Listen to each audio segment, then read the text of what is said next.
दोस्तों हमेशा एक बात मैंने आपको समझाई है कि तैयारी पहले से होनी चाहिए। मध्य प्रदेश में एमपी टेट वर्ग 3 का नोटिफिकेशन कुछ महीनों में ही आने वाला है, क्योंकि जुलाई अगस्त में तो आपकी एग्जाम हो जाएगी। अब दो प्रकार के विद्यार्थी होते हैं, एक वो जो नोटिफिकेशन आएगा फिर ही ये पढ़ाई शुरू करेंगे, लेकिन 1 से 1.5 महीना बचेगा। दूसरे वो जो नोटिफिकेशन आने के पहले तैयारी में लग चुके हैं, और आप में से शायद बहुत सारे विद्यार्थी अपनी तैयारी को बहुत मजबूत भी कर चुके होंगे या उसके लिए कर रहे होंगे। एग्जाम में या एग्जाम की तैयारी के लिए कभी भी समय कम नहीं होता है। सबसे इंपॉर्टेंट होती है रणनीति और प्रैक्टिस। और प्रैक्टिस वो चीज है जो आपके टाइम मैनेजमेंट को सुधारती है, आपका स्कोर बढ़ाती है और आपका सिलेक्शन दिलाती है। लेकिन प्रैक्टिस के लिए अच्छा कंटेंट मार्केट में मिल नहीं पाता है, और आपकी इसी समस्या को दूर किया है विनर्स इंस्टीट्यूट ने। आप लोगों के लिए हम लेकर आए हैं एमपी टेट वर्ग 3 के नए एग्जाम पैटर्न को ध्यान में रखते हुए एक प्रैक्टिस बुक, जिसमें आपको सारे विषय मिलेंगे। तो चाहे चाइल्ड डेवलपमेंट पेडागोजी हो, हिंदी हो, इंग्लिश हो, मैथ्स हो, ईवीएस हो,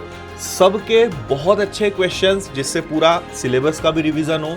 लेटेस्ट पैटर्न के क्वेश्चंस आपको मिलेंगे, प्रीवियस ईयर्स के क्वेश्चंस आपको इसमें मिल जाएंगे, और ओवरऑल आपकी प्रैक्टिस बहुत अच्छी हो जाएगी। और एक सबसे बड़ा फायदा कि आपका कंप्लीट रिवीजन हो जाएगा। तो अगर सफलता हासिल करनी किसी परीक्षा में, तो अपने बेसिक्स क्लियर करने के बाद, अपने सिलेबस को कंप्लीट करने के बाद प्रैक्टिस सबसे महत्वपूर्ण रोल निभाती है। इसलिए आज ही विनर्स की इस किताब को घर बैठे बुलाइए, और दूसरे सभी विषयों की अलग अलग किताब भी उपलब्ध है। तो आप विनर्स पब्लिकेशंस ऐप से या अपने आसपास किसी भी दुकान से इस किताब को ले सकते हैं और अपनी तैयारी को मजबूत कर सकते हैं। याद रखिए, अगर हमारी पढ़ाई सही तरीके से होगी और एक सही रणनीति से होगी, तो नोटिफिकेशन आने पर घबराहट नहीं, आप बहुत ज्यादा खुशी महसूस करेंगे, क्योंकि आपको पता है कि मैं इस एग्जाम के लिए तैयार हूं। आप सभी को ढेर सारी शुभकामनाएं।